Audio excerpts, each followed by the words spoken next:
बिस्मिल्लाहिर्रहमानिर्रहीम। एक्सरसाइज 4.3 है। इसका क्वेश्चन नंबर 1 है, find the slope and angle of inclination of the line joining the points. हम इसके 3 पार्ट्स दिए हुए हैं, उसमें आपको दोनों पॉइंट्स दे दिए गए हैं। और sketch the line in this plane. हमने सबसे पहले तो क्या करना है, हमने इन 2 पॉइंट्स की हेल्प से स्लोप फाइंड आउट करनी है। उसके बाद में आपने angle of inclination find out करना है। एंगल ऑफ इंक्लिनेशन मैं आपको बता चुकी हूँ पहले लेक्चर में कि वो एंगल जो हम पॉजिटिव एक्स एक्सिस से मेजर करेंगे और 0 और 180 के बिटवीन होगा, उसको हम इंक्लिनेशन कहेंगे। ठीक है, अपने फर्स्ट और सेकंड क्वाड्रेंट वाला जो एंगल है वो कंसीडर करना है। यानी अगर हमारी स्लोप पॉजिटिव आएगी तो फर्स्ट कंसीडर जो है क्वाड्रेंट वाला हम एंगल लेंगे पॉजिटिव एक्स एक्सिस से एंटी क्लॉकवाइज डायरेक्शन में। और अगर ये स्लोप हमारी नेगेटिव होगी तो आपने सेकंड क्वाड्रेंट वाला जो है वो एंगल आपने कंसीडर करना है। तो हम क्वेश्चन जो है ये स्टार्ट करते हैं। अब देखिए, हमारी स्लोप का फॉर्मूला है y2 minus y1 over x2 minus x1। अब देखें, ये हमारे पास x1 और इसको हम y1 सपोज कर लेते हैं, इसको x2 और इसको y2 सपोज कर लेते हैं। आपकी अपनी मर्जी है, अगर इसको x1 y1 और इसको x2 y2 ले लेंगे, जब भी आंसर बिल्कुल सेम ही आएगा। ठीक है, सपोज मैं ये x1 और ये y1 ले रही हूँ और ये x2 और ये y2 ले रही हूँ, तो इसमें हम वैल्यू सब्स्टिट्यूट करेंगे। आपने लेकिन ध्यान यही रखना है कि अगर आप y पहले इसका सब्स्टिट्यूट कर रहे हैं तो जो डिनोमिनेटर में x की वैल्यू भी पहले यही वाली आपने लगानी है। ठीक है, अब हमारे पास 11 माइनस 4 आ जाएगा, फिर डिनोमिनेटर में ये 5 माइनस लगा के आपने लगाना था, तो जिस नेगेटिव की वजह से ये पॉजिटिव हो जाएगा बाय 2। ये आ जाएगा 7/7 इक्वल्स टू 1। इसका मतलब यह है कि हमारे पास जो स्लोप है ये 1 आ गई है। अब हम इंक्लिनेशन फाइंड आउट करना चाह रहे हैं, तो हमें ये भी पता था कि जो इसकी स्लोप है वो tan ऑफ थीटा के इक्वल होती है। That mean tan of theta is equals to 1। m और tan थीटा 1 आ गया। अब हम थीटा की वैल्यू फाइंड आउट करना चाह रहे हैं, तो उसको tan इनवर्स 1 कर लेंगे। So theta is equals to tan inverse 1। tan inverse 1 कहाँ पे होता है? 45 के एंगल पे। 45 लिख लें या π/4 लिख लेंगे। ठीक है, आपने ये इंक्लिनेशन भी फाइंड आउट कर लिया, आपने स्लोप भी फाइंड आउट कर ली। अगर हम इस लाइन को स्केच करना चाहें तो हम कैसे करेंगे? आपने एक्स वाई एक्सिस जो है वो ड्रॉ करने हैं और उनमें ये पॉइंट्स लगाने हैं सिंपली, और इनको हमने ज्वाइन कर देना है।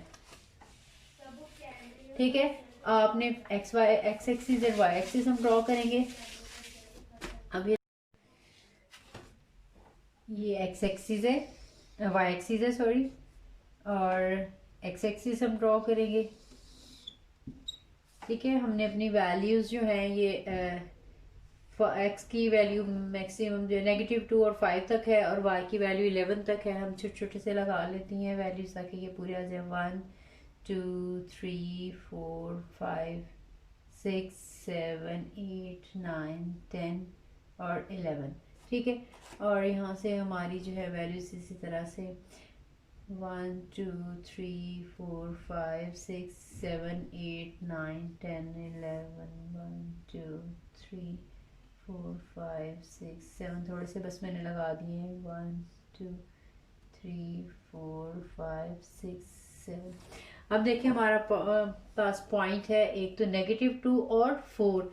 एक्स की वैल्यू -2, ये एक्स की वैल्यू साइड पे जाएंगे तो पॉजिटिव वैल्यूज आएंगी, इस साइड पे नेगेटिव आएंगी। ये -1 है और ये -2 है, और y की वैल्यू पॉजिटिव है तो हम ऊपर की तरफ जाएंगे, अगर नेगेटिव होगी तो नीचे की तरफ आएंगे।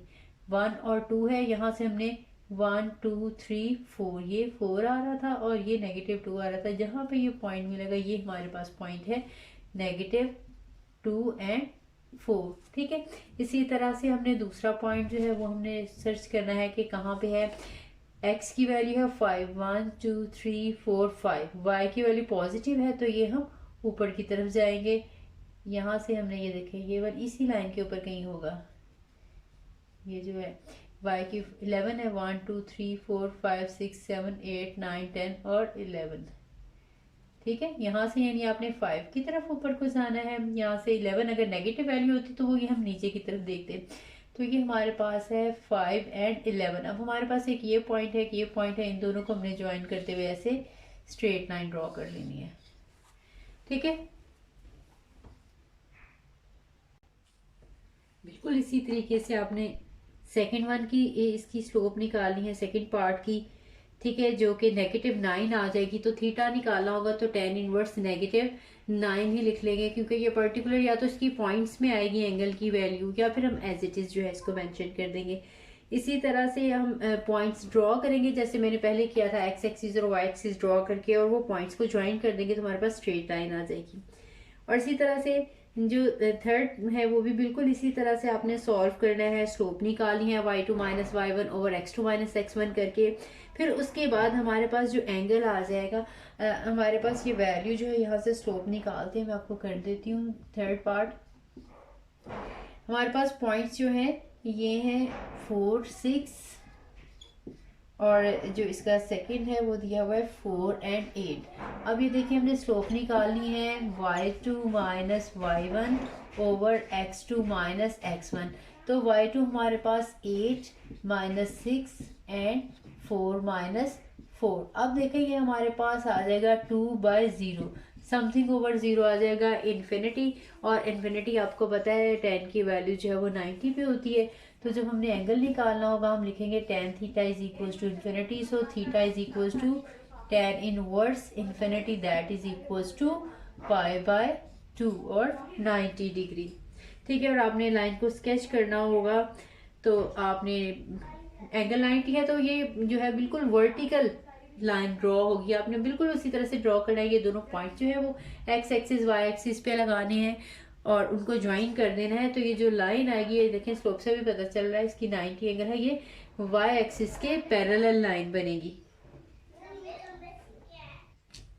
अब देखें हमारे पास क्वेश्चन नंबर 2 है, इन द ट्राइंगल ABC हमें पॉइंट्स दिए हुए हैं, फाइंड द स्लोप ऑफ, इसके 3 पार्ट्स हैं, आपने स्लोप फाइंड आउट करनी है किस किस चीज की, each slow side of the triangle, triangle की जितनी साइड्स हैं उन सारी साइड्स की आपने स्लोप फाइंड आउट करनी है। अब देखिए ट्राइंगल ABC है, तो जाहिर बात है हम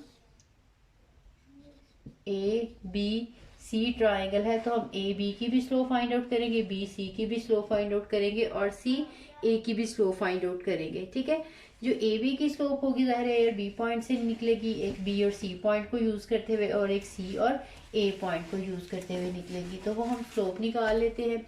सबसे पहले हम AB की स्लोप निकालेंगे,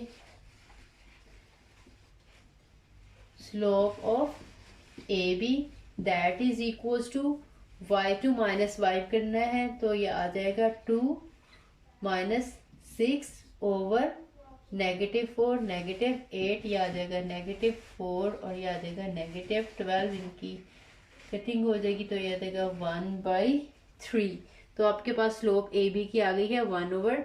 इसी तरह से आपने इसकी सेकंड साइड की स्लोप निकाल लेनी है, स्लोप ऑफ BC आपने निकालनी है, तो B का और अपने C का पॉइंट लेना है, तो -6 -2 आ जाएगी, और -2 और +4 आ जाएगी, ये है -8/2, ये आ जाएगी -4।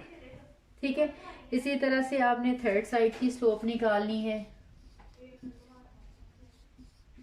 CA की हम स्लोप निकालेंगे, तो C से और A से निकालेंगे। ठीक है, आपकी अपनी मर्जी है, इसमें से ये वाला पॉइंट सब्ट्रैक्ट करेंगे, इसमें से ये वाला पॉइंट सब्ट्रैक्ट करें, इसमें ऐसा कोई फर्क नहीं पड़ता। ठीक है, लेकिन मैं A में से C की सब्ट्रैक्ट करी हूँ, 6 करेंगे और ये नेगेटिव है तो +6 हो जाएगा, और उसके बाद फिर 8 और +2 हो जाएगा, ये आ जाएगा 12/10।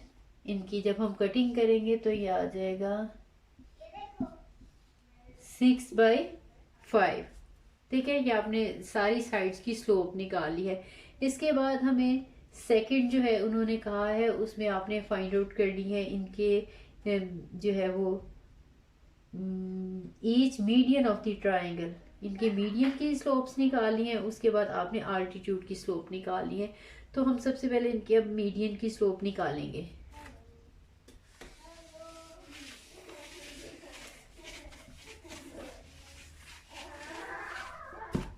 अब देखिए, अब मीडियन क्या होता है, पहले मैं आपको एक दफ़ा रिमाइंड करवा देती हूँ। ये ट्राइंगल थी, कोई भी ट्राइंगल हो तो इसके मिड पॉइंट को ऑपोजिट वर्टेक्स के साथ ज्वाइन, जो लाइन करती है, इसको हम मीडियन कहते हैं। ये ए था, ये बी था, ये सी था, तो बी सी का मिड पॉइंट लेंगे, इसको ऑपोजिट वर्टेक्स के साथ ज्वाइन करेंगे तो ये एक मीडियन बन गया। बिल्कुल इसी तरह से हम ए सी का मिड पॉइंट लेंगे, इसको हम बी वर्टेक्स के साथ ज्वाइन कर देंगे तो ये दूसरा मीडियन आ गया जाएगा। और इसी तरह से इसके मिड पॉइंट को जब हम सी वर्टेक्स के साथ ज्वाइन करेंगे तो ये हमारे पास तीसरा मीडियन बन जाएगा। अब हमने इनकी स्लोप निकालनी है, तो ए बी सी हमारे पास वर्टिसेस थे, तो आपने इनके जो मिड पॉइंट है ये पहले फाइंड आउट करने हैं, फिर उन पॉइंट्स की हेल्प के साथ और वर्टेक्स के साथ हम इनकी स्लोप जो है वो फाइंड आउट करेंगे। तो इनके कोई से भी नेम जो है वो रख लेते हैं। इसका नाम हम डी रख लेते हैं, इसका नाम हम ई रख लेते हैं और इसका नाम हम एफ रख लेते हैं। ठीक है, तो पहले आपने ये जो है मिड पॉइंट ये फाइंड आउट करने हैं। Let mid point of B C equals to D point जब हम निकालेंगे तो इन दोनों का हम हाफ करेंगे तो ये आ जाएगा। इसके एक्स पॉइंट का भी हाफ करेंगे, बी का और सी का, इस तरह से जो वाई कोऑर्डिनेट है उनका भी हाफ करेंगे। ये आ जाएगा -4 -2/2, ठीक है, और 2 -6/2, और ये हमारे पास आ जाएगा पॉइंट -6/2, और ये हमारे पास आ जाएगा -4/2, यानी ये हमारे पास -3 और -2। ठीक है, ये हमारे पास मिड पॉइंट दिया गया। इसी तरह से आपने मिड पॉइंट फाइंड आउट करना है ई, और उसके बाद फिर आपने एफ फाइंड आउट करना है। आप मिड पॉइंट फाइंड आउट करेंगे, मिड पॉइंट ऑफ ए सी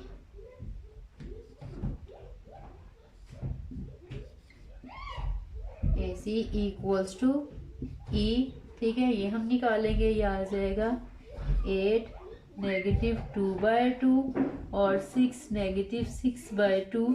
जब इसको हम सिंप्लीफाई करेंगे तो ये आ जाएगा 6/2 और 0/2, यानी हमारे पास आंसर आ जाएगा 3 और 0। ठीक है, इसके बाद हमने मिड पॉइंट फाइंड आउट करना है एफ, वो हम निकालेंगे।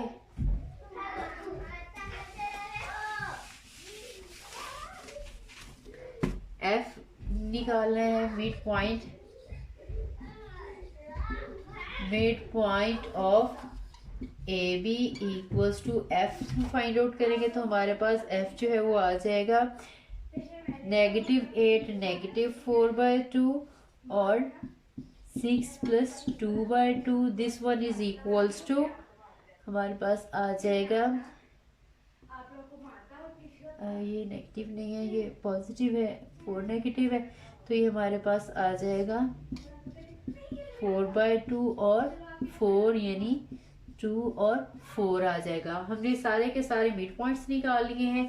उसके बाद हमने स्लोप निकालनी होगी। डी का मिड पॉइंट हमने निकाला था, तो हम ए की और डी पॉइंट की हेल्प के साथ इसकी स्लोप फाइंड आउट कर लेंगे। इसी तरह से ई हमने मिड पॉइंट फाइंड आउट कर लिया हुआ है, बी के साथ ई का पॉइंट लेके हम स्लोप फाइंड आउट करेंगे, और थर्ड जो है हम सी की एफ के साथ स्लोप फाइंड आउट करेंगे। तो इस तरह से हमारे पास तीनों मीडियन की स्लोप्स आ जाएंगी।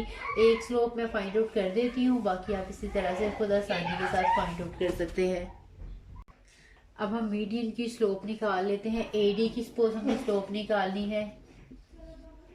स्लोप ऑफ ए डी आपने फाइंड आउट करनी है। डी पॉइंट जो हमने फाइंड आउट किया था वो -3 और -2 था, और हमारे पास जो ए पॉइंट है वो 8 और 6 है।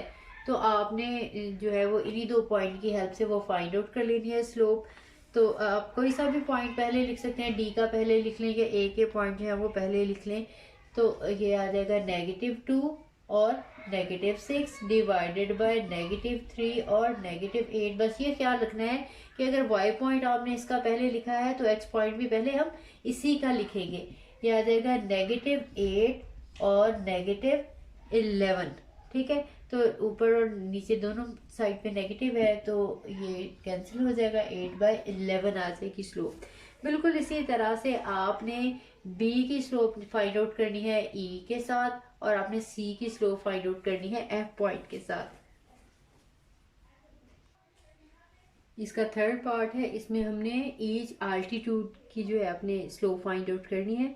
आल्टीट्यूड जो होते हैं आपको जैसा कि पता है, किसी भी वर्टेक्स से जो परपेंडिकुलर लाइन ड्रॉ की जाए ऑपोजिट साइड पे, इसको हम आल्टीट्यूड कहते हैं। इसी तरह से यहाँ से अगर हम परपेंडिकुलर लाइन इसके ऊपर ड्रॉ करेंगे, ये भी आल्टीट्यूड होगा, और इस वर्टेक्स से इसके ऊपर हम इस साइड पे भी जब हम ये राइट एंगल बनाती हुई लाइन ड्रॉ करेंगे तो इसको हम आल्टीट्यूड कहेंगे। आल्टीट्यूड भी एक ही पॉइंट पे मिलते हैं, ये कंकरेंट होते हैं। ठीक है, हमने इनकी स्लोप फाइंड आउट करनी है। अब देखिए हमारे पास ए बी और सी है, हमने इन तीनों साइड्स की स्लोप जो है वो फाइंड आउट की थी सबसे पहले वाले पार्ट में। तो अब देखें हमारे पास, क्योंकि ये पॉइंट तो हम फाइंड आउट कर नहीं सकते, क्योंकि ये हमें नहीं पता ये मिड पे एग्जिस्ट करता है किस जगह पे एग्जिस्ट करता है, तो हम ये पॉइंट फाइंड आउट नहीं करेंगे। लेकिन हमें ये पता है कि इसकी बीसी की स्लोप जो है वो क्या है। तो मैंने आपको एक थ्योरम पढ़ाया था जिसमें हमने किया था कि अगर आपको कोई स्लोप पता हो तो उसकी परपेंडिकुलर स्लोप जो है वो हम कैसे फाइंड आउट कर सकते हैं। हमें पता है कोई भी स्लोप, सपोज m1 और m2, अगर ये परपेंडिकुलर लाइंस की स्लोप्स हैं तो इनका आंसर, इनकी प्रोडक्ट का आंसर जो है वो -1 होता है। इसका मतलब है अगर आपके पास कोई एक स्लोप जो है वो आपको m2 पता है और आपने या m1 पता है या m2, सपोज दोनों में से कोई एक पता है और दूसरी हमने उसके परपेंडिकुलर की स्लोप फाइंड आउट करनी होगी, तो हम क्या करेंगे, उसका हम नेगेटिव रेसिप्रोकल ले लेंगे, यानी हम इसका सिंबल भी चेंज करेंगे और साथ में न्यूमरेटर को हम डिनोमिनेटर में और डिनोमिनेटर को हम न्यूमरेटर में लिख लेंगे। अब हमने जो BC की स्लोप जो है वो AB की स्लोप फाइंड आउट की थी वो 1/3 थी, इसकी स्लोप जो है वो 1/3 है। इसी तरह से जो BC की स्लोप हमने निकाली थी वो -4 थी, और जो CA की स्लोप थी वो 6/5 थी। ठीक है, अब हमने निकालनी है इनके ऑपोजिट की स्लोप, जो इनके परपेंडिकुलर लाइन है उनकी हमने स्लोप निकालनी है।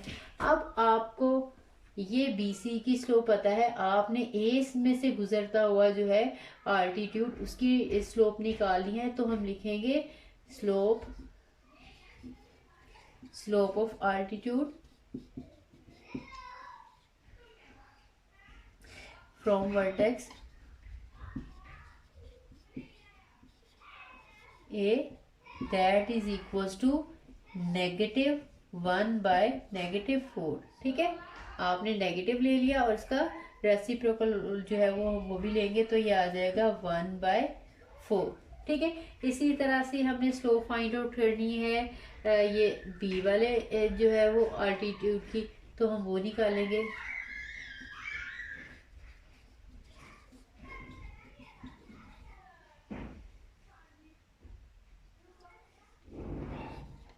आल्टीट्यूड फ्रॉम वर्टेक्स बी में से हम वर्टेक्स की लेंगे, तो ये आ जाएगी -1/6/5, तो आ जाएगी -5/6। ठीक है, इसके बाद हम थर्ड वर्टेक्स से जो है वो फाइंड आउट करेंगे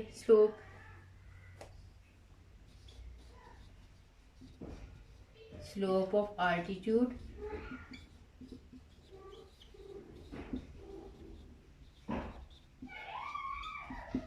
from vertex C is equals to, क्योंकि C के ऑपोजिट जो स्लोप है वो 1/3 है, तो -1/1/3, तो ये आ जाएगी -3। ठीक है, आपने इस तरह से तीनों जो आल्टीट्यूड्स हैं उनकी स्लोप जो है वो फाइंड आउट कर ली है।